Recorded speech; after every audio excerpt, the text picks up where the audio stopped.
এই যে 18 সিটের একটা খাঁচা নতুন করে তৈরি করলাম, এটা চলে যাবে মানিকগঞ্জ আলিফ ভাইয়ের কাছে। আলিফ ভাই খাঁচাটা অর্ডার দিয়েছিল, 3 তলা একটা খাঁচা। এটা 18টা মুরগি আপনি রাখতে পারবেন। প্রত্যেকটা মুরগি পাটে পাটে রাখা যাবে। এই যে পাটে পাটে রাখার জন্য যে আমি পাট পাট ইয়াটা বানায় দিছি, পাট পাট ইয়ে করে রাখা যাবে। আর খাঁচাটা আপনি দেখেন ডিম অটোমেটিক চলে আসবে।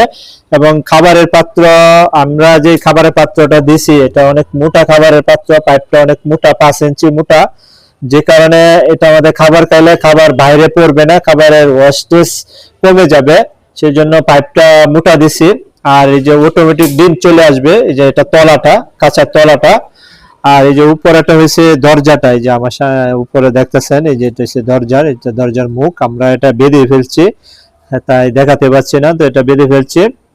তো এই যে দেখেন কাঁচা, আমরা খাঁচার ফিনিশিংটা অনেক ভালো করি এবং অল্প টাকায় চেষ্টা করি আপনাদেরকে দেওয়ার জন্য, ঠিক আছে। এবং বিএসআরএম তার দিয়ে এটা বানাইছি, 10 নাম্বার তার দিয়া।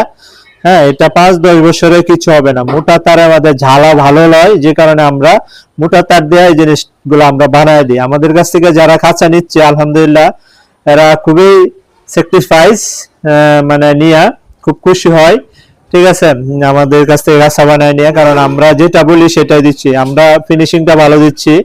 উনি অর্ডার দিছিল, তো এটা ওনাকে সুন্দর করে বানাই দিচ্ছি। দেখেন কাজের কত সুন্দর ফিনিশিং, এই যে দেখেন কাজগুলো আমরা যে করি, এই যে দেখেন কাজের কত সুন্দর ফিনিশিং। এটা জ্বালা 5-10 বছরে এই জ্বালা এখান থেকে ছুটবে না, এরকম সুন্দর করে আমরা কাজ করে দিই আর কি। এই সাইডটা বানানো হইতেছে দরজার সামনের সাইডটা, এটা দরজা কাটতে সুন্দর করে বানায় দিবে।